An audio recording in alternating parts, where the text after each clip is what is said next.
HEPC, ou HEPC, que é o High Energy Physics and Instrumentation Center. Bom, o nosso grupo trabalha justamente com essa física nesse acelerador do LHC, física que a gente chama de íons pesados. Então, eu vou justamente apresentar para vocês um pouquinho sobre essa física que a gente desenvolve. Bom, para a gente começar, né? Como a gente está numa escola de verão, vocês são todos alunos de física, nos últimos anos aí da graduação, pensando em seguir uma carreira acadêmica, uma carreira provavelmente na pesquisa científica, eu acho que é importante a gente se fazer, nessa altura, né, da carreira de vocês se fazerem essa pergunta, né, sobre quais são os grandes desafios que existem pela frente ainda para a compreensão da natureza. Então, como justamente vocês são jovens, começando a carreira, é importante vocês entenderem, né, tentarem entender quais são esses desafios para vocês poderem justamente tomar uma decisão sobre que carreira, né, o que seguir eventualmente numa carreira acadêmica. Então, um desses grandes desafios que a gente ainda tem, e que provavelmente a gente sempre terá, né, é como explicar a constituição mais elementar da matéria. Então, a gente entender quais são, digamos, os componentes fundamentais, né, como é que a gente descreve de maneira mais básica, mais fundamental, toda a matéria que existe no universo, é um desafio bastante grande, né, e que tem implicações imensas, né? A gente ter esse entendimento certamente traz consequências muito importantes para a nossa existência, né? E aí, qual que é a resposta da física moderna para essa pergunta? Então, eu vou falar um pouquinho sobre isso, né? O que a gente já sabe sobre para responder essa pergunta. Na verdade, um dos aspectos, né, da resposta para essa pergunta, e principalmente quais dúvidas ainda restam, né? Porque é justamente para isso que vocês estão aqui, né? Então, justamente para vocês tentarem entender, né? Vocês vão assistir uma série de seminários essa semana, de cursos, justamente para entenderem quais são essas dúvidas, quais são essas questões que ainda estão abertas na física moderna, né? Para vocês escolherem um caminho. Então, eu vou tentar apresentar para vocês, né, nessa área que a gente trabalha, o que a gente aprendeu nos últimos anos e o que ainda a gente precisa aprender, né? O que a gente ainda precisa estudar e entender sobre essa questão tão fundamental da constituição mais básica, fundamental, elementar da matéria. Muito bem. Então, sobre o que vai ser a minha apresentação. Então, eu vou falar mais especificamente sobre o estudo experimental de colisões entre núcleos, na verdade são íons, né? São átomos sem os seus elétrons, né? Então são íons. Então, núcleos pesados, né? A gente vai ver quão pesado é esse pesado, né?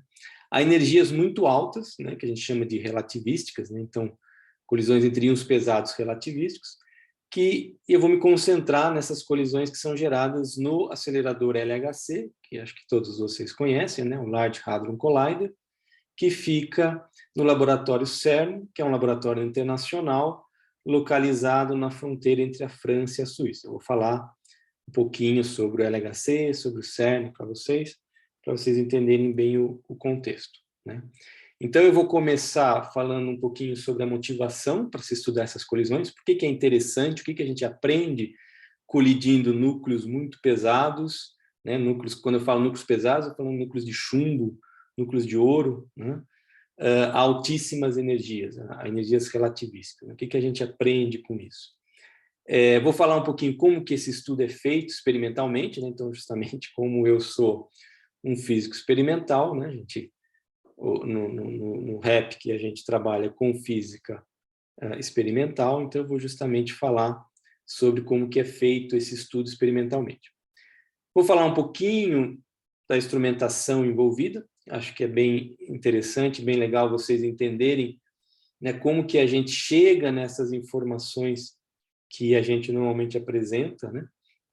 Então, como que a gente realmente extrai alguma informação da natureza e aprende sobre o funcionamento, né, do universo.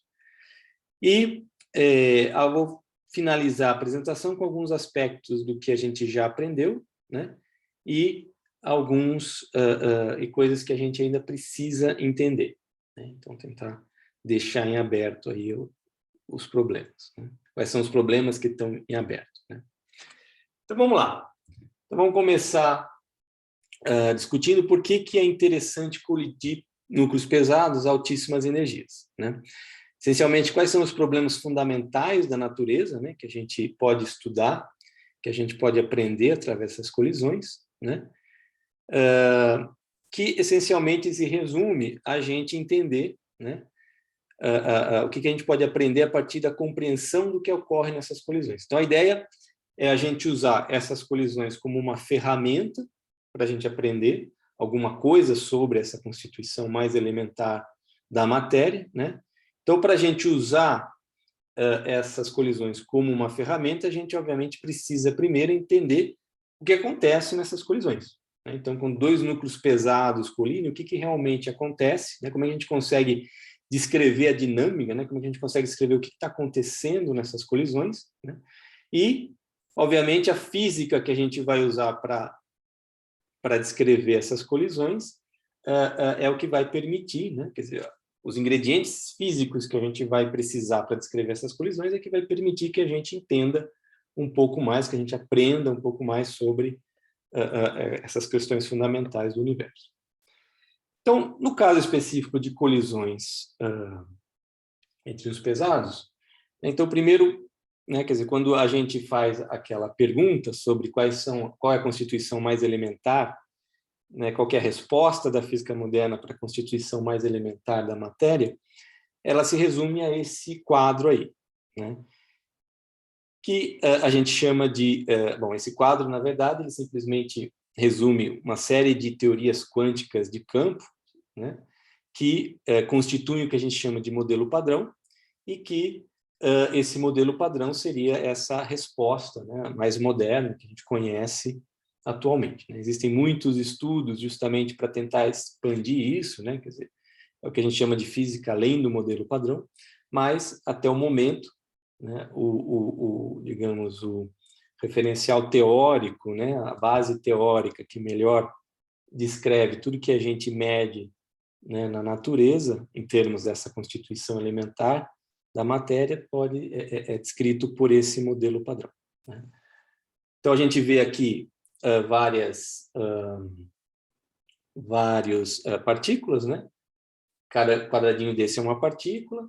Então, a gente tem aqui em cima os quarks, né, que são 6 tipos: up, down, charm, strange, beauty e top. E aqui embaixo a gente tem os leptons, né, que são os elétrons, muons, taus, seus respectivos neutrinos, né? Aqui a gente tem, né, mais à direita, os que a gente chama os bósons de gauge, né, ou as partículas dentro de um formalismo de uma teoria quântica de campos. Então, seriam como se fossem partículas responsáveis pelas interações fundamentais da natureza, né? O gluons, interação forte; o fóton, interação eletromagnética; e os bósons WZ, chamada interação fraca, né? E uma outra partícula aqui, bastante fundamental, chamado bóson de Higgs, que justamente foi descoberto, né, lá no CERN, no LHC, em 2012, né, que seria uma partícula presente em um mecanismo chamado mecanismo de Higgs, que dá origem, digamos, à massa das demais partículas.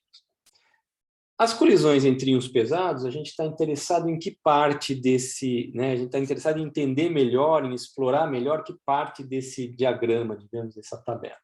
Seria essa parte aqui, que né, em azul, que seria justamente a parte relacionada aos quarks e gluons, né? Mais especificamente a parte relacionada ao que a gente chama de interação forte, né? Que é a interação que é sentida entre os quarks, né? A interação que os quarks têm um com o outro, né? E é, por exemplo, justamente a interação que está por trás, por exemplo, as forças nucleares, né? A força que mantém prótons e nêutrons unidos, formando os núcleos, é justamente consequência dessa força forte, né? E essa força forte é descrita por uma teoria quântica de campo, né? Uma das teorias quânticas de campo que compõe o modelo padrão, que é a chamada QCD, né? O Quantum Chromodynamics, né? A cromodinâmica quântica. Então, é uma teoria quântica de campos que descreve essa interação forte. Então, essa teoria justamente fala, né, sobre as interações entre os quarks, né, e justamente coloca o gluon, né, como uma partícula que gera a interação entre, ou que intermedia, né, dentro da linguagem da teoria quântica de campos, que faz essa intermediação com relação à força forte. Então, é sobre isso que a gente vai discutir, né? Esse é o interesse de se fazer essas colisões entre núcleos pesados a altíssimas energias, estudar melhor, entender melhor as questões envolvidas na QCD, né? Na cromodinâmica quântica. Eu vou falar um pouquinho para vocês sobre isso. Então, como eu falei, a QCD é essa teoria, né, que é usada para estudar e explicar as propriedades mais fundamentais dos quarks e suas interações, né?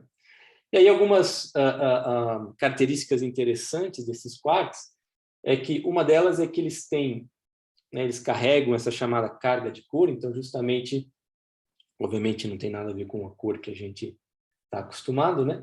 Mas é simplesmente um nome para dizer que os quarks têm uma carga diferente da carga elétrica, né?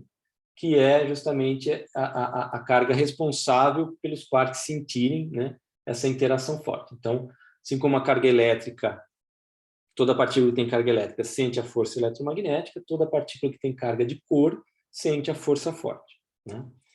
E, como eu falei também já para vocês, a força, essa força forte entre quarks é intermediada pelos chamados gluons, né? Por essa troca de gluons. Então, o gluon é o bóson de gauge, né? De calibre, né? Se vocês preferirem, que é responsável pela força forte. Então, isso tudo dentro da linguagem, né, da teoria quântica de campo. Bom, a QCD, se a gente comparar agora, né, a QCD com a QED, que é a Quantum Electrodynamics, que é a teoria quântica de campos do modelo padrão, que descreve a força eletromagnética, né, a gente vê que na QCD, né, para interação forte, a gente tem digamos, uma complicação a mais, né? A natureza colocou uma complicação a mais para a gente entender essa interação forte, que não existe na interação eletromagnética, por exemplo, que é o fato de que esse gluon, ele também tem carga de corpo, né? Então, diferentemente do eletromagnetismo, onde a partícula da interação eletromagnética, que é o fóton, ela não tem carga elétrica, né?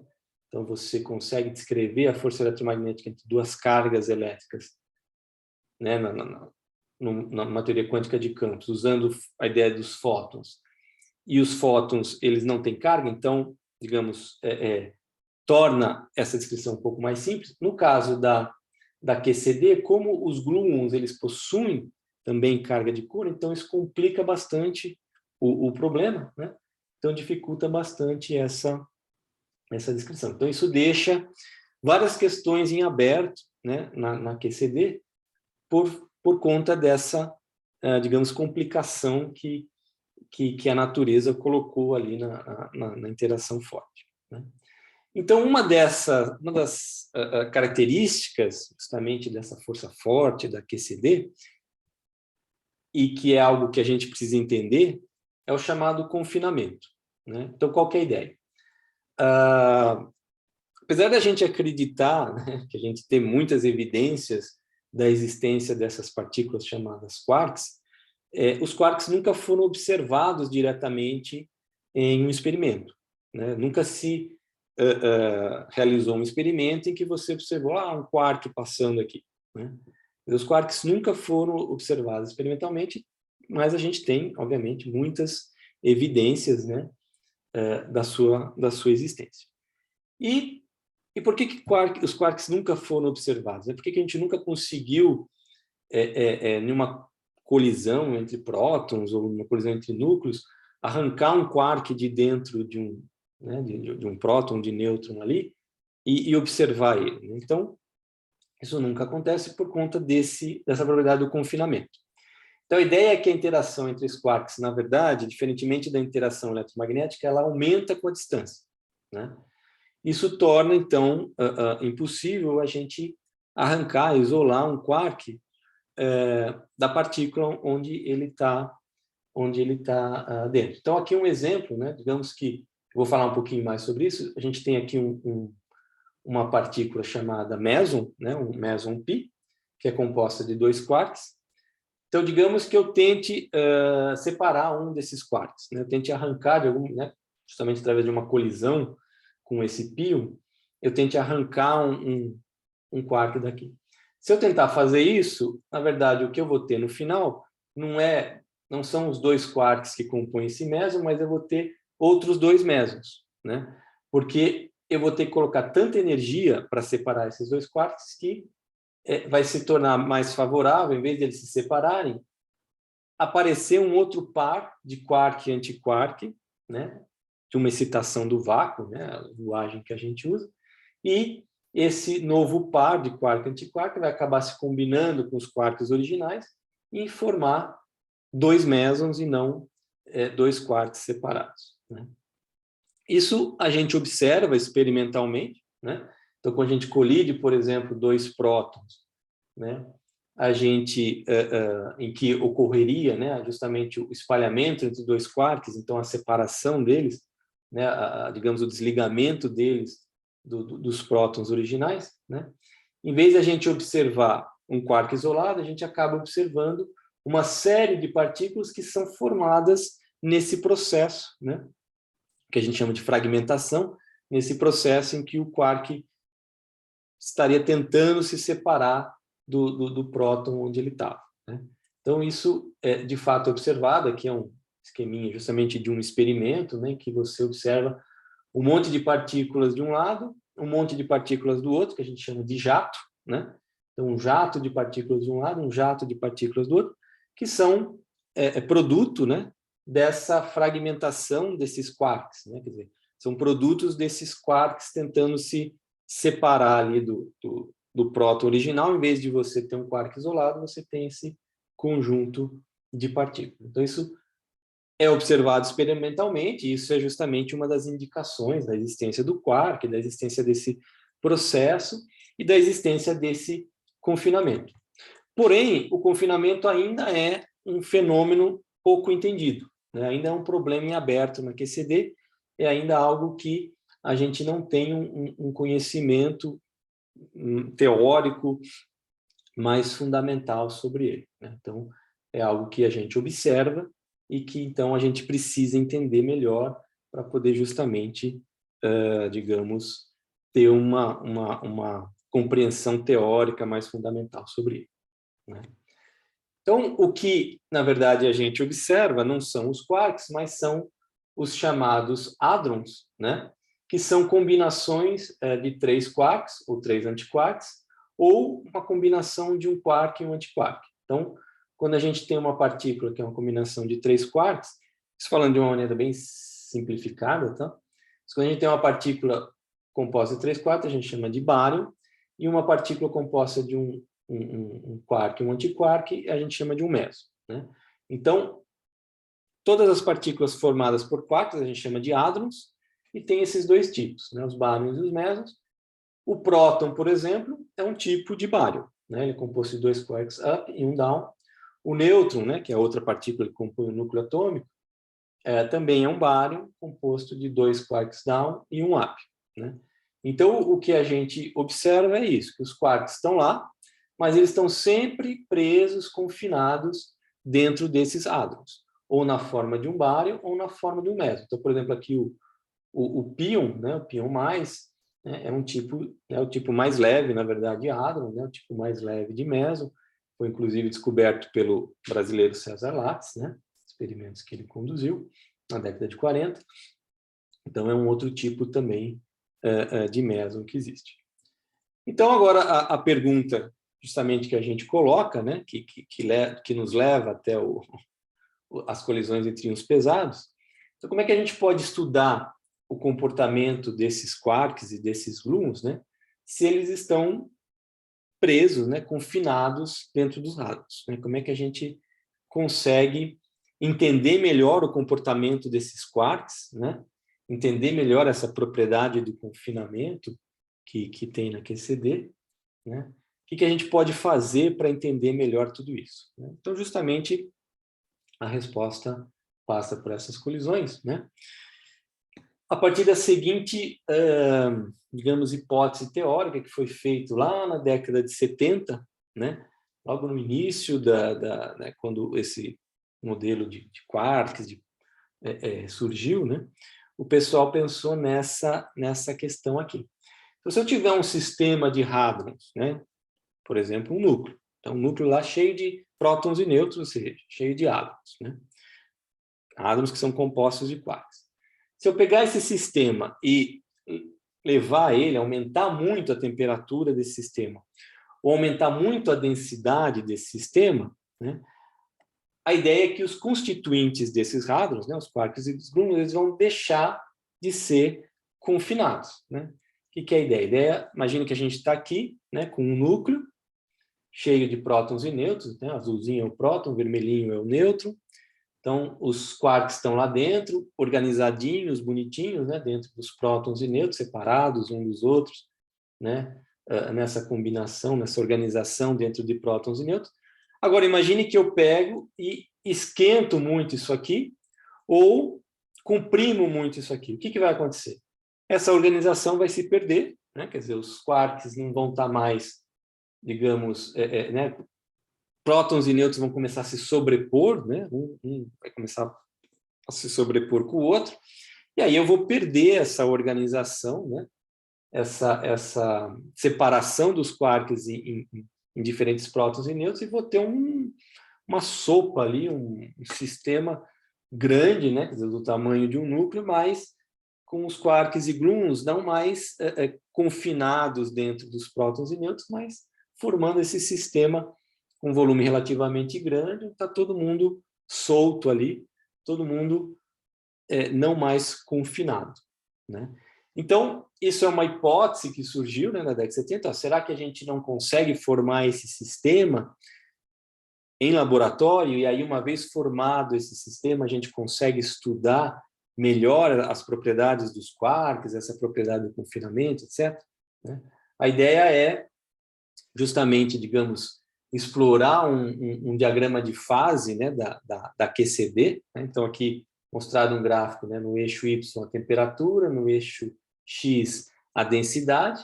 Então, se os núcleos, né, em condições normais, né, de temperatura e pressão, estão nesse ponto aqui desse diagrama, então, se eu aquecer, né, esses núcleos, ou se eu comprimir esses núcleos, né, a ideia é que ocorra uma transição de fase, né, aquela transição de fase que a gente viu esquematicamente, e forme um sistema em que justamente os quarks e gluons não estejam mais confinados em prótons e nêutrons, mas formem um sistema diferente que a gente chama de plasma de quarks e gluons, né? Então, esse nome é inspirado no plasma normal, digamos, né, o plasma eletromagnético que existe, em que você tem um gás justamente superaquecido que perde os seus elétrons, né, fica ionizado. Então, a ideia aqui é como se você aquecesse mais ainda esse gás, e não só você perdesse os elétrons, mas como os próprios prótons e nêutrons, digamos, perdessem seus quarks e gluons, né, ficassem todos não confinados mais, né? Então, a ideia, então, da gente estudar esse problema em aberto da QCD, que é o confinamento, é formar esse plasma, quer dizer, verificar, né, se de fato se forma esse plasma, né? Então, segundo a teoria, é possível formar isso. Então, verificar se realmente esse plasma de quarks e gluons é formado e estudar, se for o caso, né, estudar as propriedades desse plasma a partir dessa ideia, né, da força forte, do confinamento, etc., para ver se a gente consegue avançar o nosso conhecimento nessa direção. Então, aqui só para a gente entender uma definição desse plasma, né, que foi colocado nesse artigo aqui. Então, um sistema, né, um estado da matéria em equilíbrio térmico local, né? Quer dizer, não precisa ser um equilíbrio global de todo o sistema, mas pelo menos um equilíbrio global, onde os quarks e gluons não estão mais confinados nos seus radros, né? E que, então, os graus de liberdade de cor, né, é que se tornam manifestos, né? Que realmente, digamos que, determinam o comportamento desse sistema, e isso em um volume muito maior do que o volume de um próton de nêutron, né? Realmente volumes do tamanho de um núcleo, né? Como, por exemplo, o núcleo de chumbo, que é um núcleo bastante grande, né? E aqui só um adendo, quer dizer, estudar esse plasma de quark e gluons não é só interessante para a gente entender melhor essa força forte, entender melhor a questão do confinamento, mas também, por exemplo, se a gente olhar a história do universo, né, segundo a teoria do Big Bang, né, lá no início do universo, né, vocês imaginem toda a energia, matéria do universo concentrada em um volume pequeno, então você não tinha, digamos, espaço ali para formar hadrons, né? Então, certamente, em algum momento ali do universo, né, nos seus primeiros microsegundos, ele era povoado, digamos, por quarks e gluons. Então, ele era povoado por esse plasma de quarks e gluons. Então, a gente formar no laboratório esse plasma e estudar suas propriedades também, né, podem ter consequências importantes para o entendimento da evolução do universo, né? O entendimento da história do nosso universo. É um ingrediente, a gente saber as propriedades desse plasma de quarks e gluons é um ingrediente importante para a gente entender essa evolução do universo, né? Então, agora a pergunta que fica se é possível formar esse estado, esse sistema no laboratório para poder estudá-lo, né? Então, justamente, obviamente, você já deve imaginar qual que é a resposta para essa pergunta, né? Então, o melhor caminho, né? A melhor maneira da gente tentar formar esse sistema no laboratório é justamente colidindo núcleos bastante pesados, ou seja, com muitos hadrons, muitos prótons e nêutrons, muitos quarks e gluons, né? A altíssimas energias, de forma que você forme um sistema bastante quente, né? Em que os quarks e gluons não estejam mais confinados nos prótons e nêutrons, não estejam mais confinados em átomos, né? Então, é justamente para isso que a gente gera essas colisões, né, entre núcleos pesados nesses grandes aceleradores. Atualmente, né, quer dizer, esses experimentos são realizados em poucos laboratórios, né, no mundo, né? Atualmente tem 4 só que geram essas colisões entre íons pesados a energias relativísticas, então um na Alemanha, tem o superpróton síncrotron, né, que é um acelerador também no CERN, né, que eu vou mostrar para vocês. Ele hoje é o injetor do LHC. O RHIC, que é o Relativistic Heavy Ion Collider, é um outro acelerador que fica nos Estados Unidos, um laboratório chamado Brookhaven National Laboratory. E o LHC, né, que é o Large Hadron Collider, que fica lá no CERN. Então, a gente pode ver nesse diagrama aqui, que é justamente, de novo, né, aquele diagrama de fase, temperatura e densidade.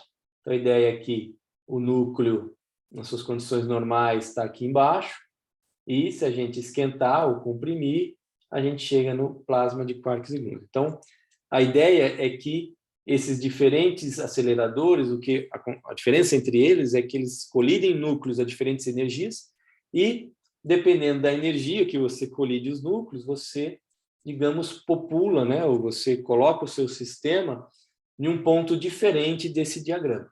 Então, o cis, ele forma um sistema mais denso e mais frio. Aí, conforme você vai para o SPS, para o RHIC, para o LHC, você forma sistemas menos densos, né? Denso aqui no sentido de quantidade de matéria e antimatéria é mais ou menos igual, né? Mas altíssimas energias, né? Então, aqui esse eixo é a densidade bariônica.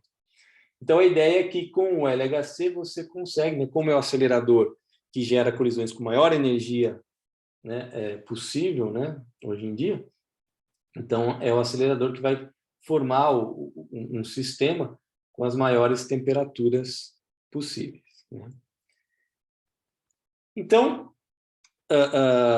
em resumo, né, a nossa ideia é descrever a dinâmica dessas colisões, né, como falei no começo. Então, se a gente quer aprender sobre a natureza usando essa ferramenta, o primeiro passo é a gente entender essa ferramenta, né? Então, a partir do nosso entendimento do que acontece, qual que é a dinâmica dessas colisões, a gente pode extrair, né, conhecimento, extrair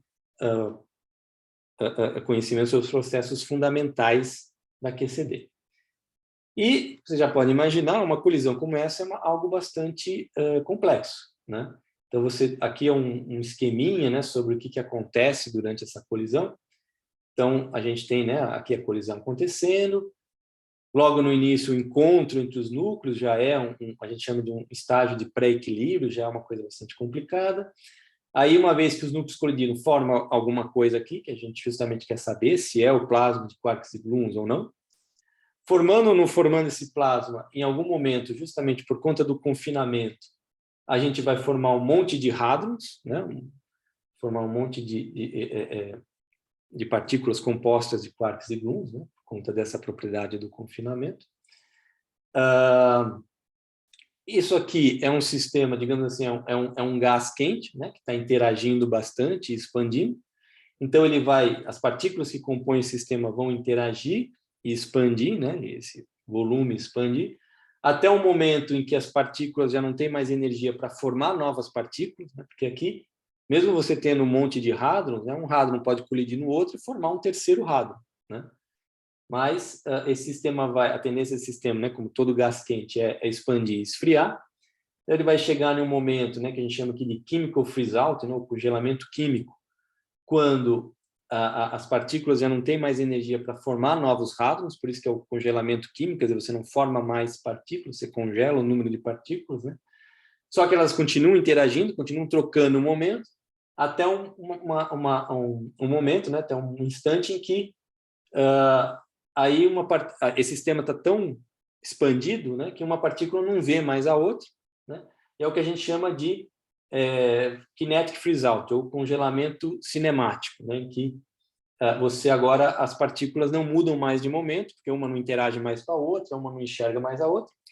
E o interessante é que o que a gente vai medir experimentalmente é justamente esse estado, né? Então, o que a gente mede com os nossos detetores é justamente como é que estava cada uma das partículas que a gente mede nesse instante final, nesse instante em que elas não estavam interagindo mais uma com as outras, né? Então elas carregam aquela informação de momento, né? No momento que elas tinham nesse instante de freeze-out cinemático, né? E é essa informação que elas carregam para os detetores. Então, o nosso grande desafio, né, para entender a dinâmica dessas colisões é justamente esse, quer dizer, a gente tem acesso só a esse instante final, né? Como que as partículas ficaram no momento desse freeze-out cinemático.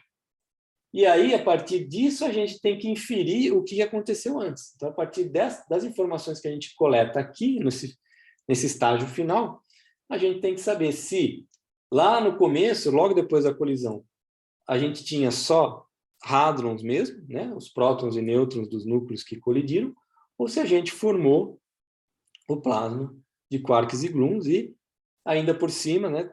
Não só saber se formou ou não formou, mas também extrair as informações, as propriedades desse sistema. Então, esse é o grande desafio que a gente tem para a gente né, estudar essas colisões. Então, para a gente vencer esse desafio, tem basicamente digamos assim, duas maneiras genéricas, né? Uma é a gente tentar observar alguma manifestação da formação ou não desse plasma nesse estágio final. Então, alguma coisa que aconteceu aqui no começo que permanece e se reflete nesse estado final. Ou então a gente fazer uma espécie de tomografia, né, pegando alguma partícula, alguma chama de ponta de prova, com bastante energia, né, quer dizer, alguma coisa que seja formada aqui no começo com muita energia, que atravesse esse sistema e saia rapidamente, de forma que ele não interage muito depois, né?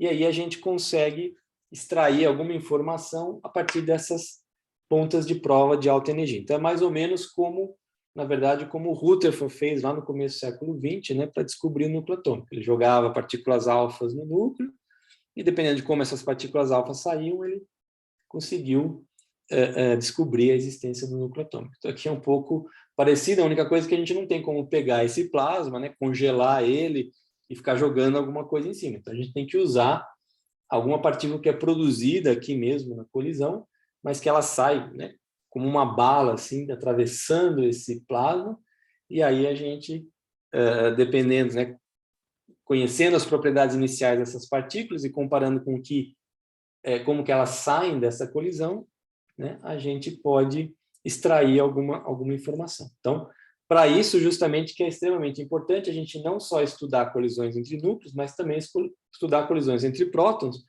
ou entre prótons e núcleos, né, porque elas acabam servindo como uma comparação, como uma referência para a gente entender o que está acontecendo nas colisões entre núcleos, onde a gente, né, espera que, de fato, forme esse plasma, né?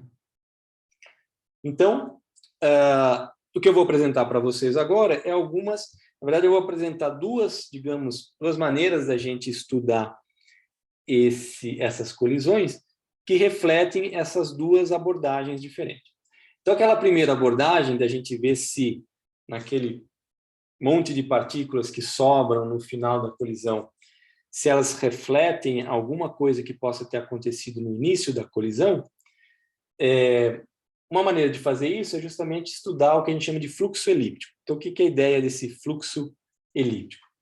Então, imagine que a gente tem aqui a colisão, né? Então, aqui em azul são os dois núcleos que estão colidindo, e notem que esses núcleos, como eles são grandes, né? Então eles têm um volume razoável, mesmo a nível microscópico, a gente consegue diferenciar quando esses núcleos colidem muito de frente um com o outro, né? Quer dizer, com um parâmetro de impacto, que seria a distância entre o centro dos dois núcleos, né? Com um parâmetro de impacto muito pequeno, né? Então, um parâmetro de impacto igual a zero significa os dois núcleos batendo bem de frente um com o outro, né? E a gente consegue distinguir isso de colisões em que os núcleos estão mais distantes um do outro, né? Que o parâmetro de impacto é maior que zero. E nesses casos em que o parâmetro de impacto é maior que zero, né? Que há uma distância entre os dois núcleos, notem que somente uma parte de cada um dos núcleos é que vai colidir, né? Que vai realmente interagir um com o outro, né? A parte em azul que eu estou mostrando aqui é o que a gente chama de espectador, né? Então, é uma parte do núcleo que nem, né, a colisão é tão rápida que eles nem percebem que aconteceu a colisão, né? Então, só essa parte central, onde houve a colisão, é que realmente há uma interação.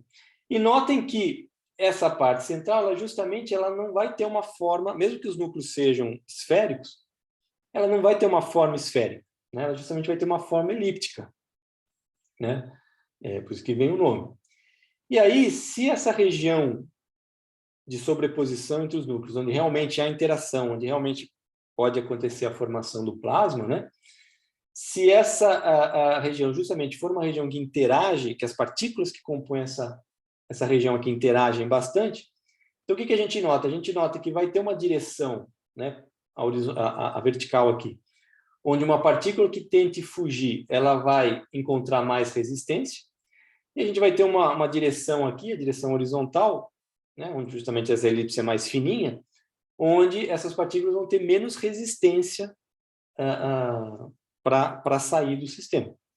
Então, o que a gente espera disso? A gente espera justamente que se eu pegar agora e medir quantas partículas saem desse sistema, né, dessa colisão, em função de um ângulo φ aqui, azimutal, né, quer dizer, um ângulo em torno desse plano aqui, o que eu espero? Eu vou esperar uma modulação descrita por um cosseno de 2φ, né? Quer dizer, eu vou esperar menos partículas saindo aqui desse bico, onde tem mais matéria, mais partículas saindo aqui, onde é mais fácil sair, menos partículas saindo aqui, mais partículas saindo aqui, né? Então, se eu fizer um gráfico do número de partículas em função desse ângulo φ aqui, eu espero enxergar uma modulação, né? Uma espécie de um cosseno de 2φ, né?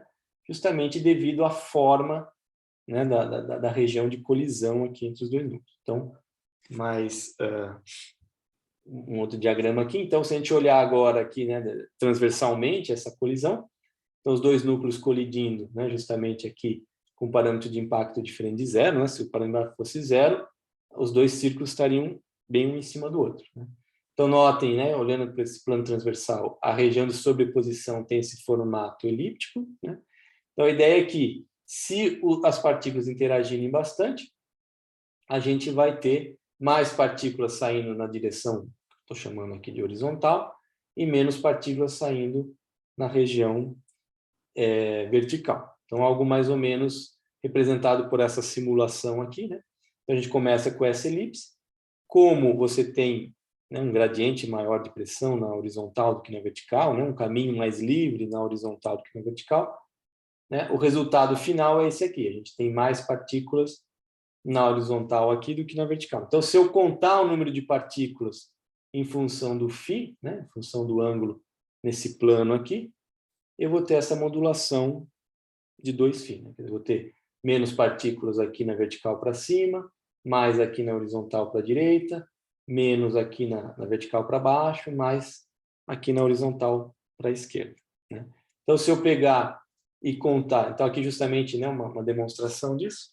Então, se eu colocar o número de partículas em função desse ângulo φ, né, a ideia, né, se essa ideia estiver correta, né, dessa formação dessa elipse e de uma interação forte entre as partículas aqui dentro dessa elipse, né, eu vou enxergar essa modulação aqui nessa distribuição de partículas. E aí eu posso ajustar justamente, né, por um cosseno de 2φ, né, colocar n igual a 2 aqui.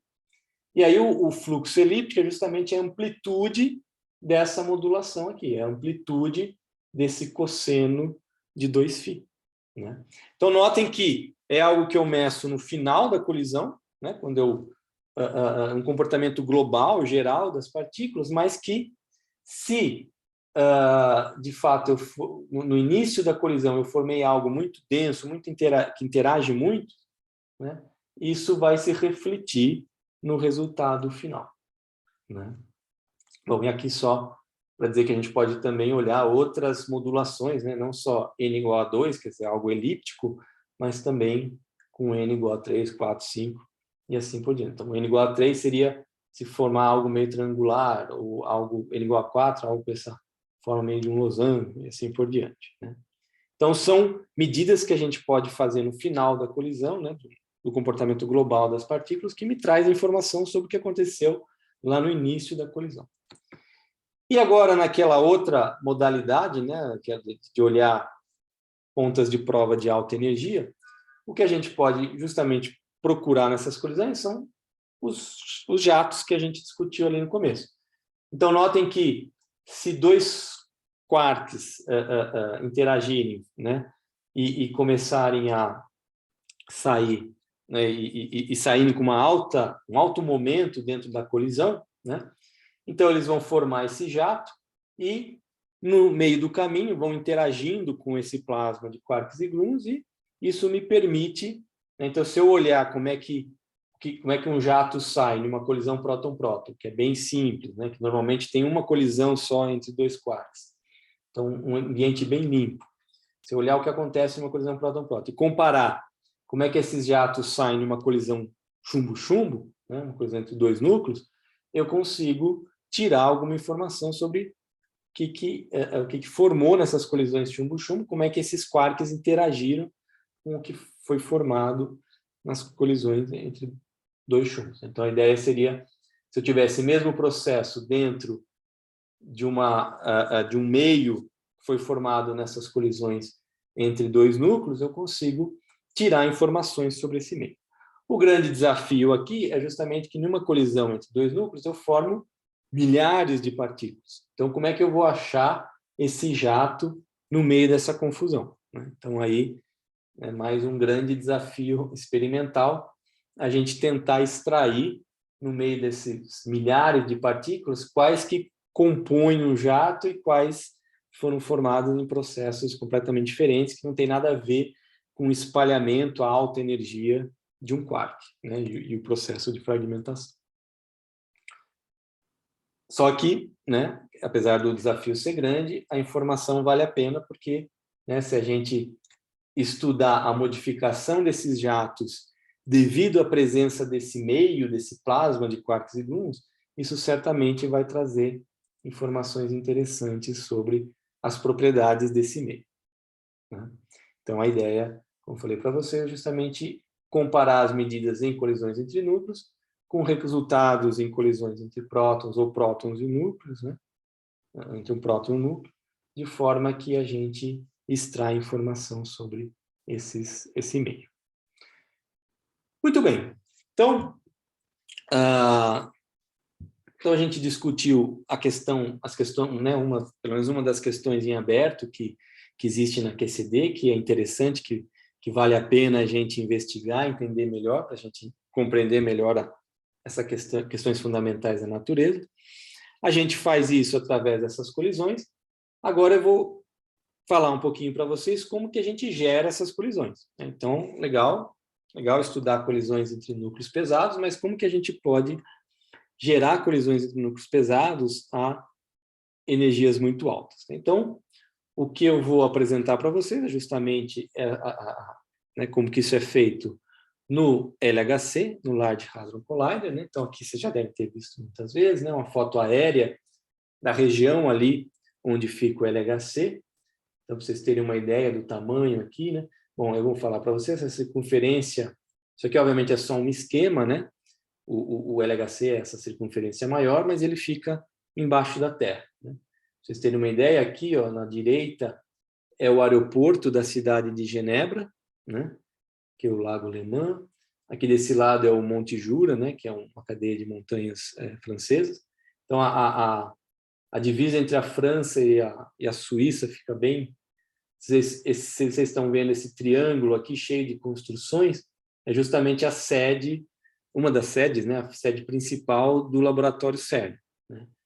Então, notem que tem vários círculos aqui, que é onde começa todo o processo de aceleração, né? Vou falar um pouquinho sobre isso, onde começa todo o processo de aceleração de prótons ou de núcleos de chumbo, né, que são injetados depois no LHC para que haja as colisões. Então aqui é só para vocês terem uma ideia do tamanho da coisa. O CERN fica bem no coração da Europa, né? Então, se a gente começar a fazer um zoom aqui, né, bem no meio ali, onde fica justamente a Suíça, né? A fronteira da Suíça com a França, né? Perto dos Alpes. Aqui, justamente, né, a cidade de Genebra, aqui à direita, né? O aeroporto que a gente viu na outra foto, né? E então aqui esse lado aqui de baixo é a Suíça, aqui para cima é a França, né?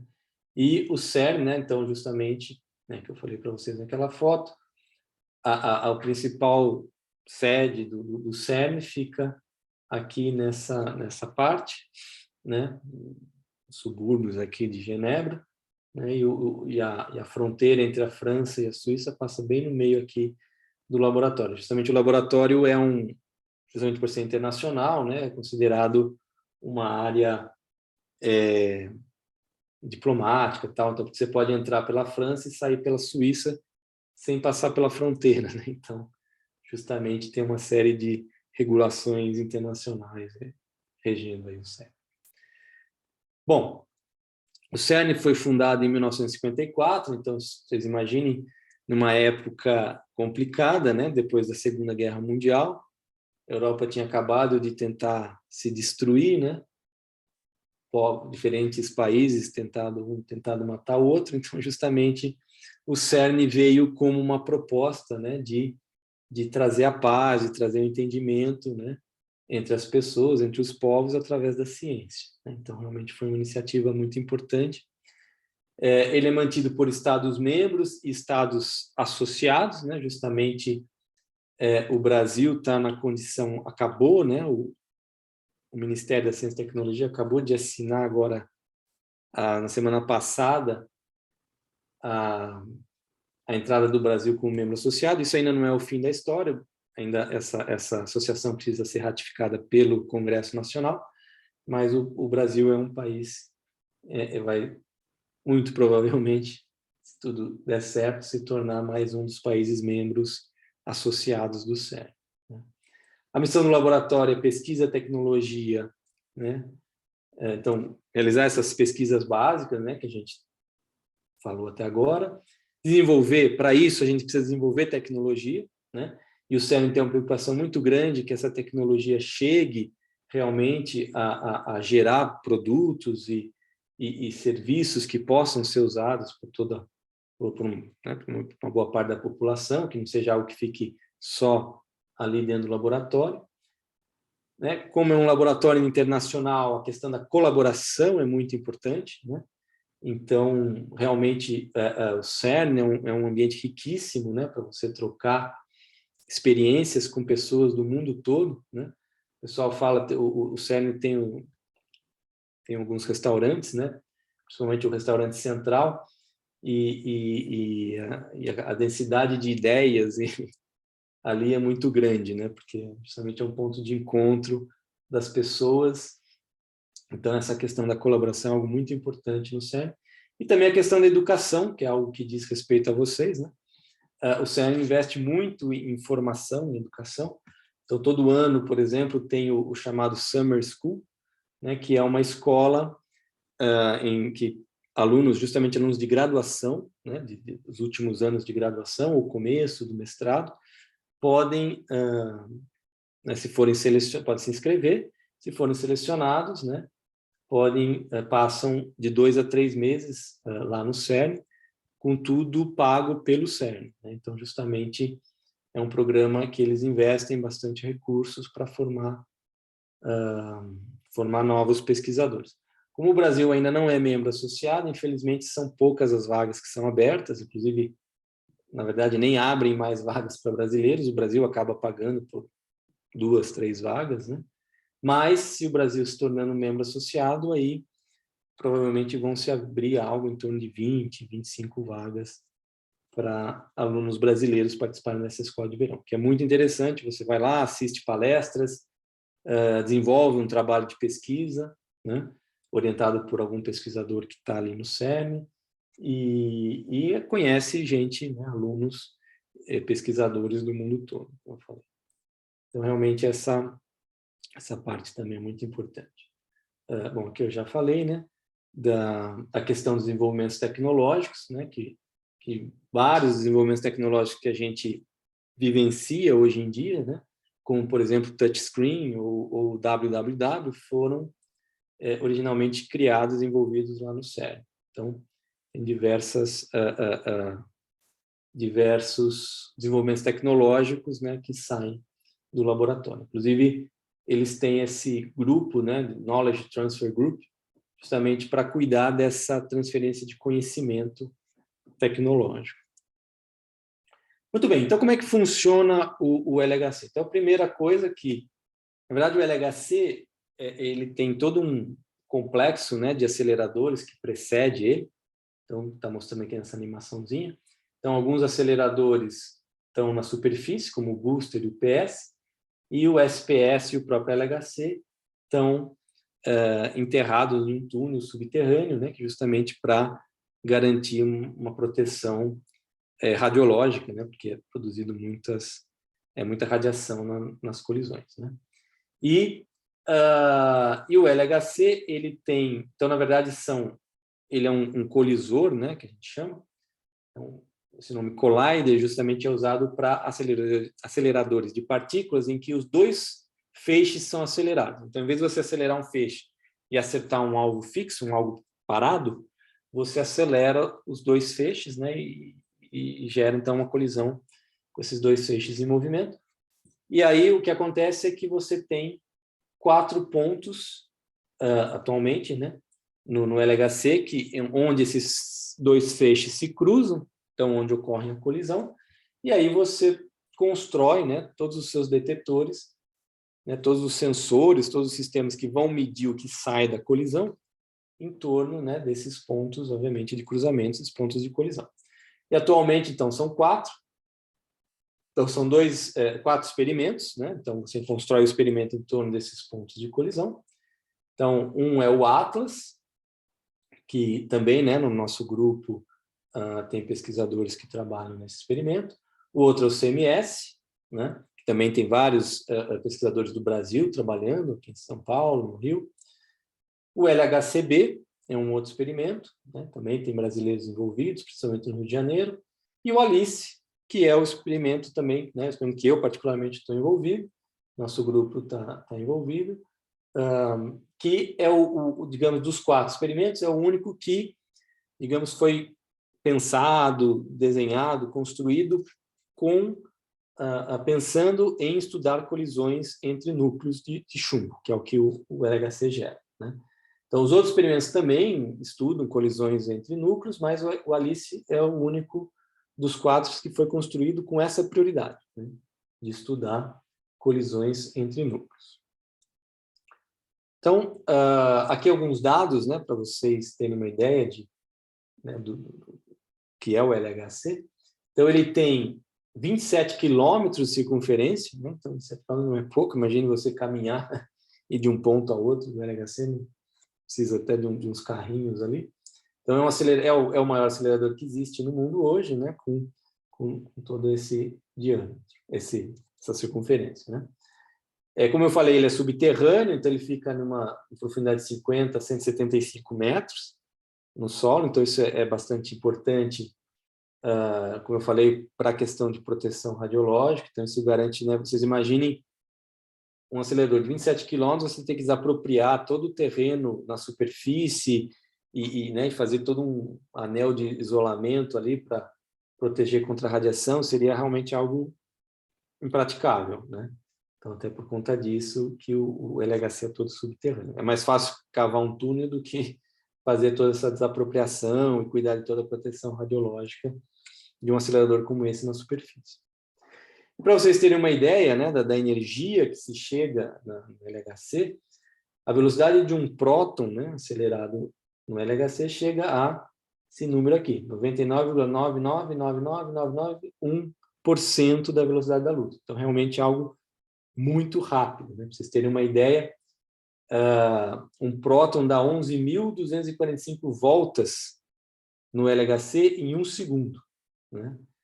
Corresponderia a uma viagem da Terra a Netuno em 10 horas. Então, se o próton fosse uma nave, o próton acelerado no LHC fosse uma nave espacial, em 10 horas ele chegava em Netuno. Então, realmente é uma energia muito alta que se chega no LHC.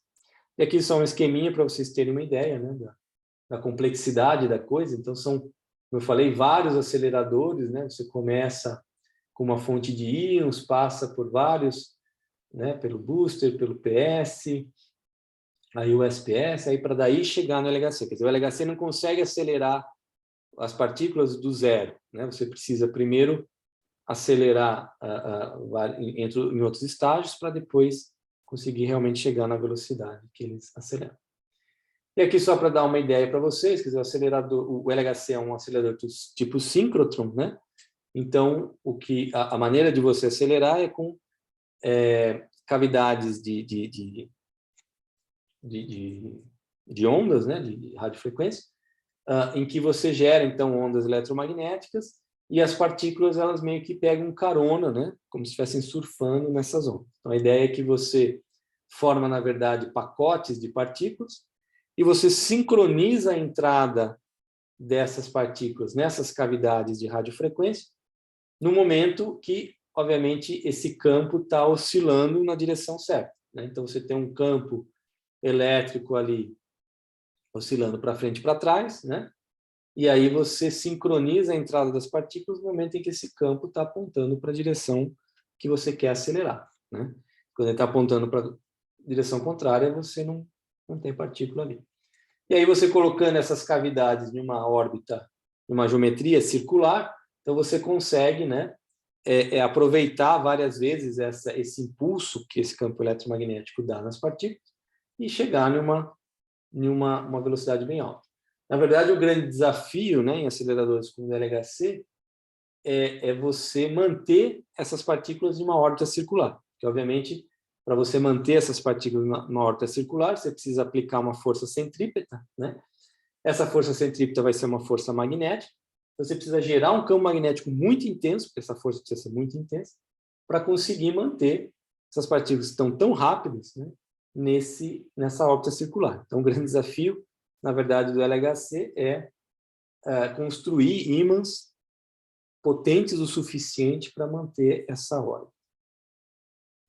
Aqui um outro filminho que mostra os 4 experimentos, eu vou deixar ele só passar um pouquinho, só a parte do ALICE, para vocês terem uma ideia, né, do tamanho também desses detetores. Então, são detetores muito grandes, né, coisa de 20 metros de altura por 20 metros de comprimento, em que você tem muitos sistemas, muitos sensores, diferentes tipos de sensores para medir tudo que sai dessas colisões, né? Então, um equipamento realmente muito complexo, de altíssima tecnologia, né?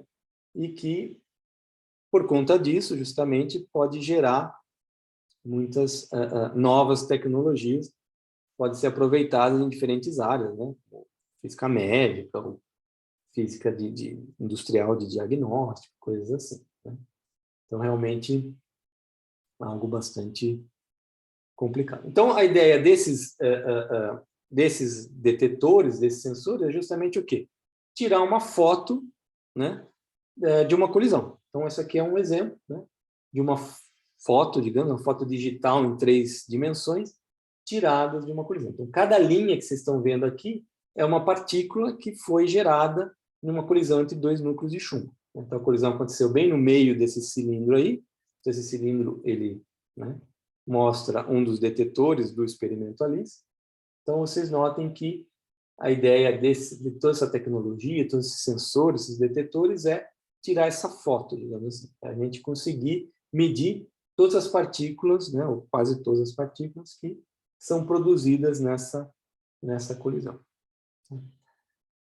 Bom, para a gente conseguir construir esses detetores, né, essas máquinas fotográficas digitais gigantes, a gente precisa na verdade, de grandes colaborações, né? Então, cada experimento, na verdade, é uma grande colaboração, né, de muitos países, instituições e pessoas, né? Então, para vocês só terem uma ideia, né, o ALICE, que é o experimento que a gente participa. Então, veja, todos os países aqui em vermelho são os países que fazem parte, né, do ALICE, né, então, vocês vejam países do mundo todo, né? São em torno de 39 países, 175 instituições e quase 2.000 membros, né? Quase 2.000 pessoas de todas essas instituições que participam do ALICE. Então, vocês vejam que é uma empreitada bastante complexa, né? Você construir algo tão grande, tão tecnológico e gerenciar, né? E toda essa gente, digamos, trabalhando em conjunto, de forma coerente, construtiva, né? Para poder chegar nesse resultado. Então, aqui um esqueminha do ALICE também, para vocês terem uma ideia, aqui, comparação com a pessoa, né? Então, é algo realmente muito grande. Compôs cada uma dessas letrinhas aqui, dessa sopa de letrinhas, indica um diferente tipo de sensor, um diferente tipo de detetor que tem uma finalidade diferente no ALICE. Um dos principais, que justamente eu vou falar um pouquinho mais para vocês, é esse TPC aqui, que significa Time Projection Chamber, que é um detetor, esse cilindrão aqui, que está aqui no meio, ele tem em torno de 4 metros, né, de diâmetro. Então, é um cilindro oco, cheio de gás, né, que você preenche com gás, e a ideia desse TPC é justamente medir, quer dizer, justamente aquela imagem que a gente acabou de ver é gerada por esse TPC.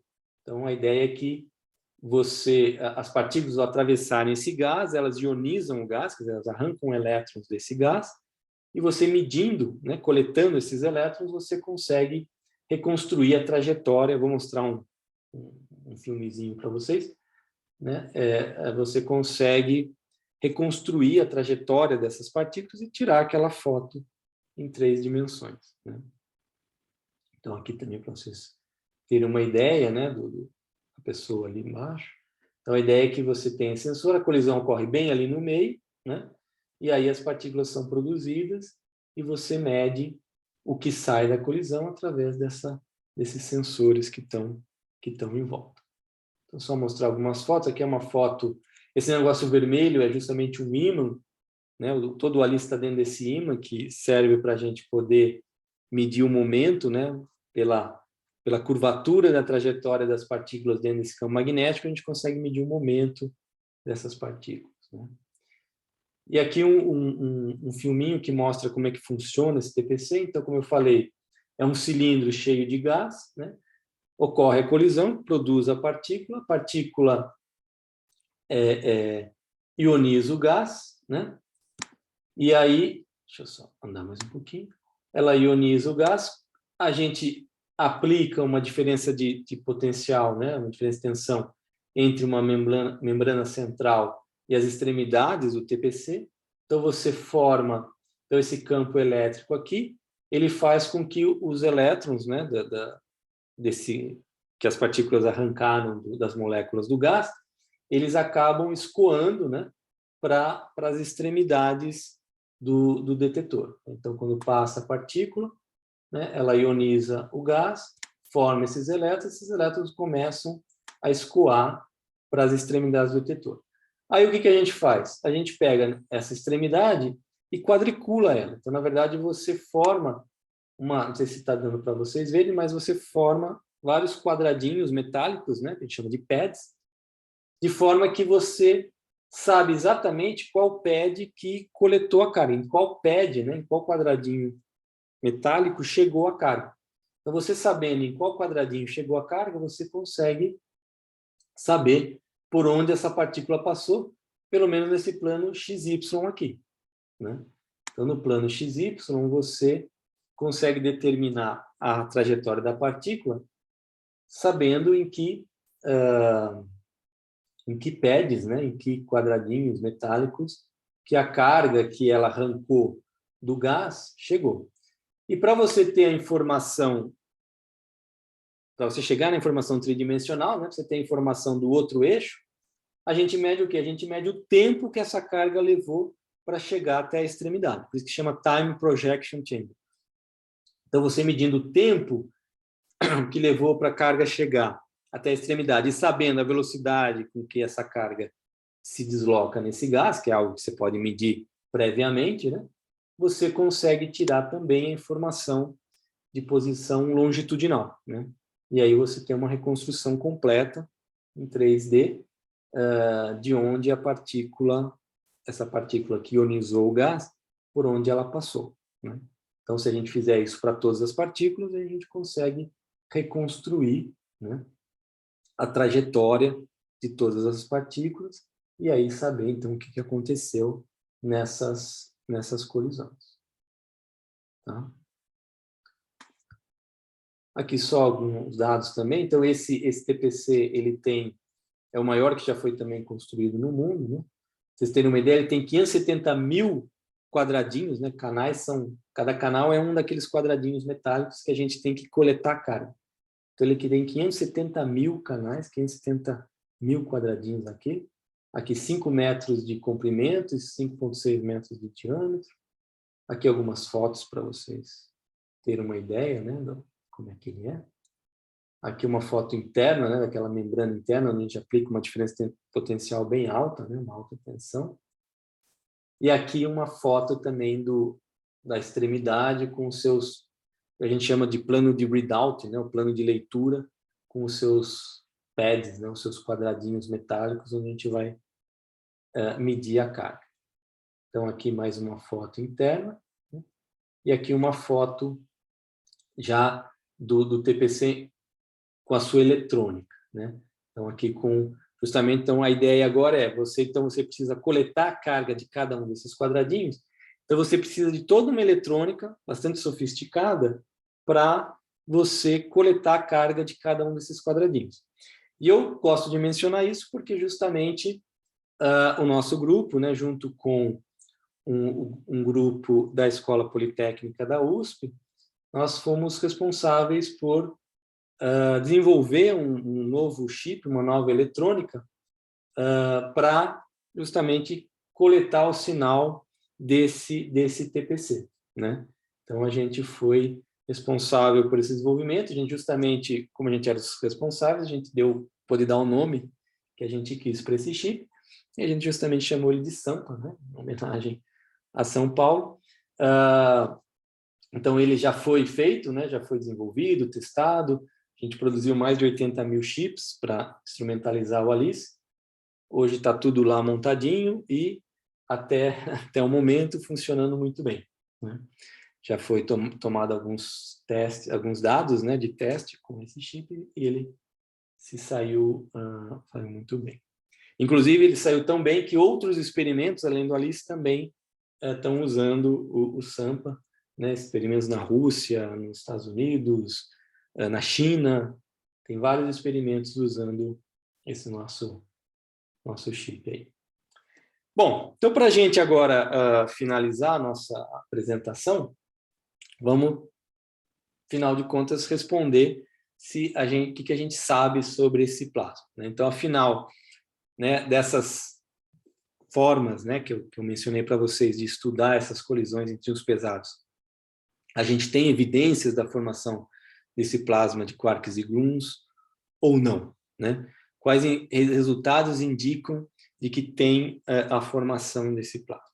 Então, uma maneira bem simples, né, e bem assim clara de que está de fato acontecendo alguma coisa interessante, de que esse plasma está sendo formado, é a gente estudar justamente um observável que eu vou mostrar para vocês, que é o chamado fator de modificação nuclear, mas estudar esse observável em função da centralidade das colisões. Então, como eu falei para vocês, é sempre importante a gente ter uma referência, né?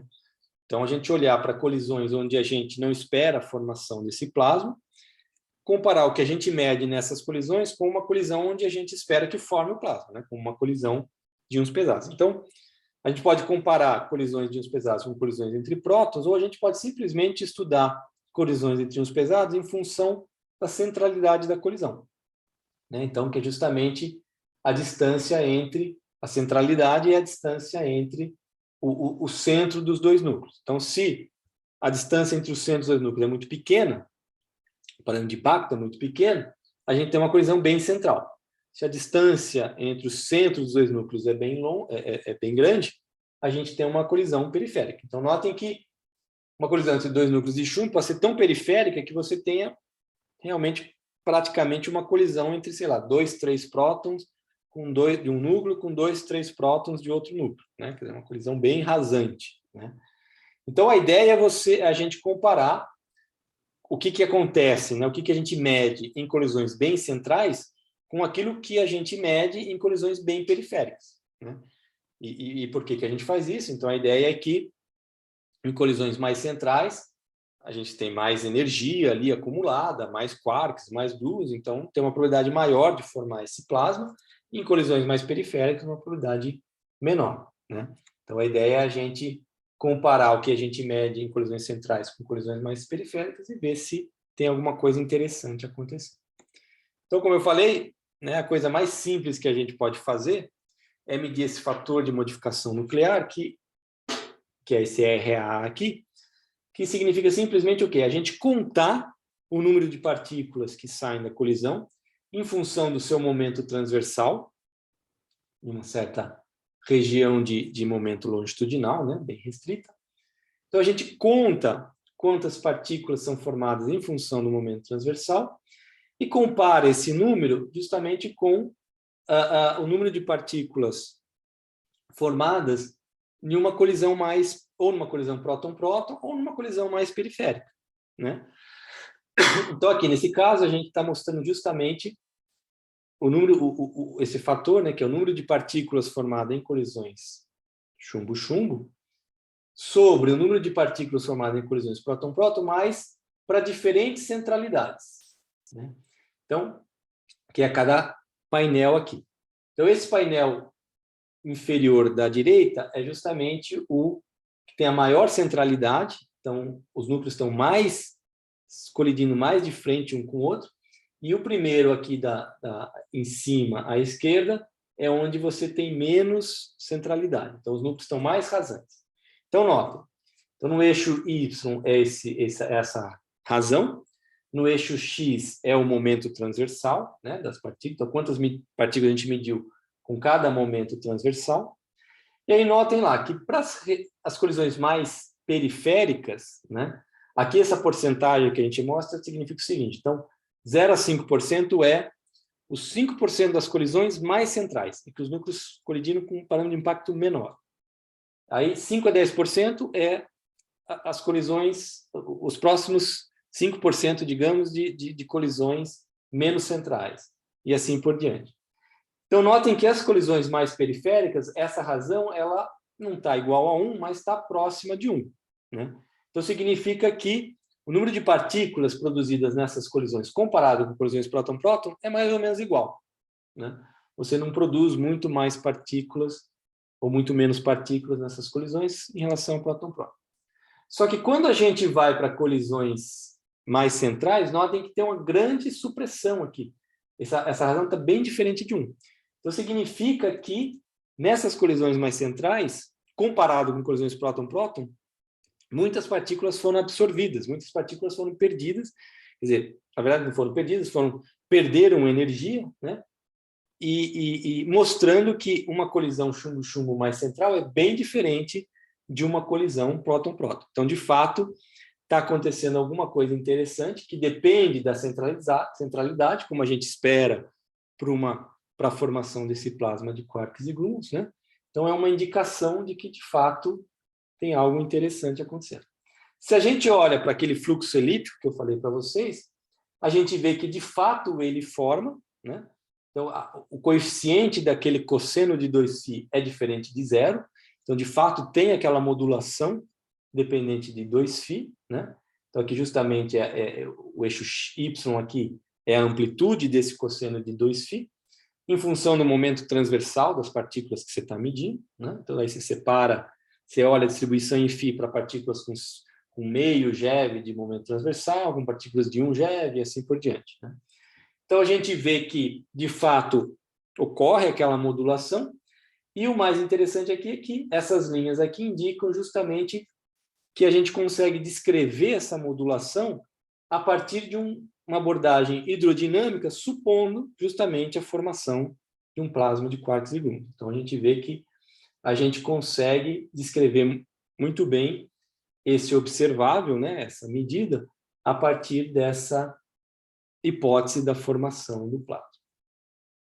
E aqui uma novidade que apareceu no LHC é que a gente começou a observar também comportamento compatível com a formação do plasma de quarks e gluons em colisões entre prótons, mas colisões entre prótons em que você forma muitas partículas, né? A gente chama de multiplicidade de eventos, quer dizer, porque uma colisão próton-próton você pode formar nenhuma partícula, você pode formar uma, duas, ou você pode formar dezenas de partículas, né?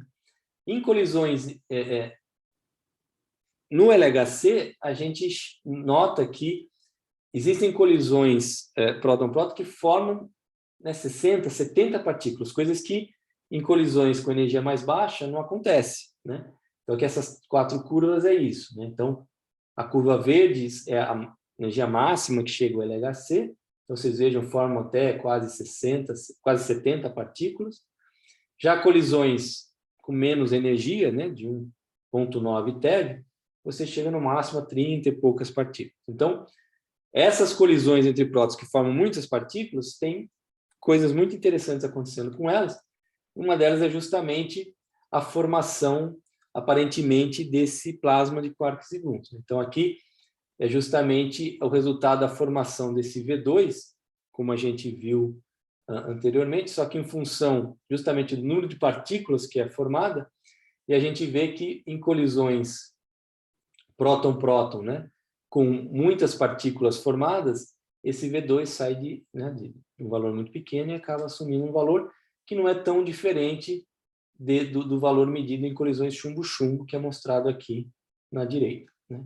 Então, uma coisa interessante que saiu do LHC, né, além de de reforçar as evidências da formação do plasma de quarks e gluons, é a observação de que de várias medidas em colisões próton-próton, mais com multiplicidade, né, com formação maior de partículas, com características parecidas com aquelas que a gente tinha observado em colisões chumbo-chumbo.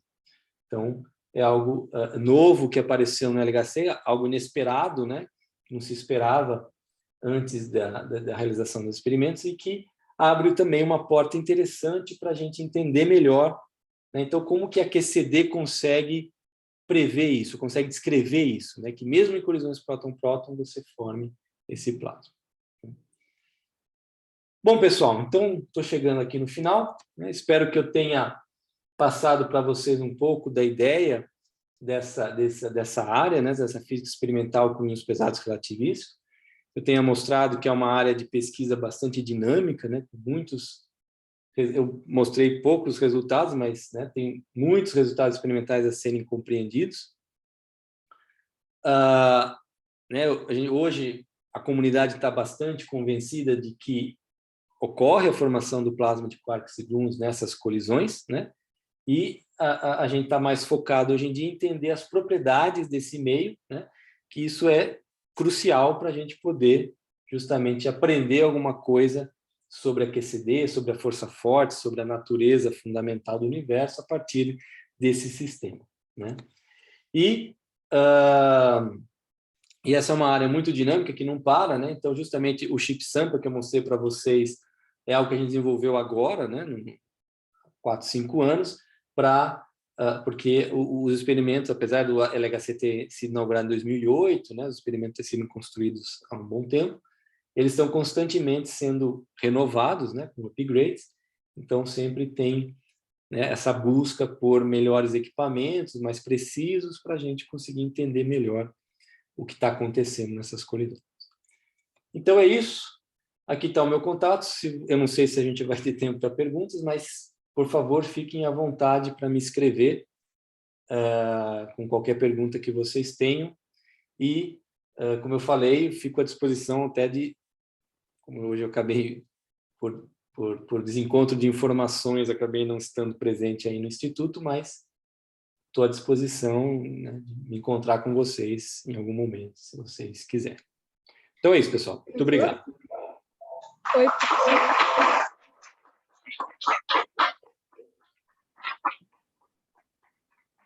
Professor, consegue me ouvir? Estou ouvindo. Está com um pouco de eco, mas eu acho que estou ouvindo.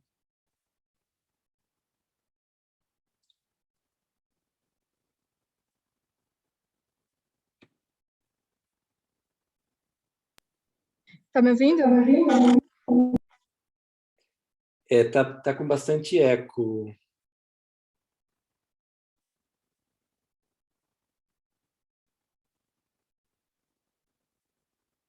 Não sei se eu vou conseguir ouvir vocês.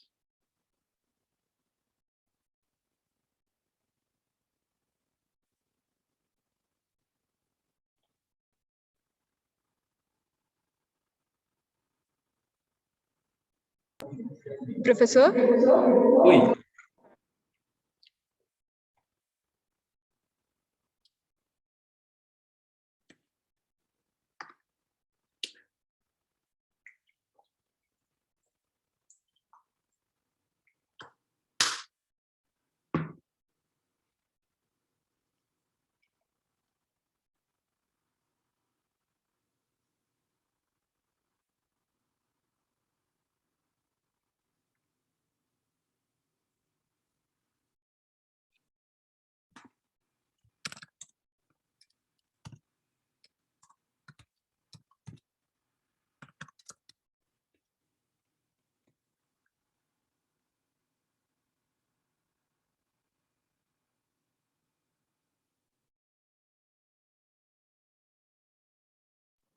Oi, professor, está me ouvindo?